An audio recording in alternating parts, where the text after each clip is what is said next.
ఇప్పుడు సంతోషమానా నీకు? ఇండైరెక్ట్ గా మీ అన్న మమ్మల్ని తిట్టిండే, అయితే మీరు మనుషులకు పుడితే నేనేమో జంతు పుట్టినా? ఆ? ఎందుకండి అట్లా మాట్లాడతారు? మా అన్నలు చాలా మంచోళ్ళు.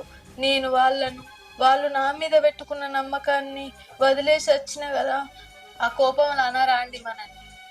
మరి నువ్వు నాతో ఉన్నందుకేమన్నా నిన్ను బాధపెడుతున్నానా అని? సంతోషంగా ఉండనియట్లేదా?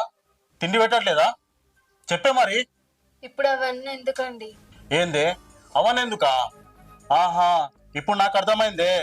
ఇన్ని రోజులు అంటే నా దగ్గర పైసలు ఉన్నాయి, సుఖంగా ఉన్నావు. ఇప్పుడు నా దగ్గర పైసలు లేవు, అందుకే మీ అన్నలు గుర్తుకొచ్చారు నీకు. నేను బిచ్చగానే అయిపోయినా, అంతే కదా? ఏంటండి ఏం మాట్లాడుతుర్రు? అవునే, నేను తప్పేం అనలేదు కదా. ఈ 2 ఏళ్ల నుంచి రాని ఏడుపు ఇప్పుడు ఎందుకు వచ్చింది?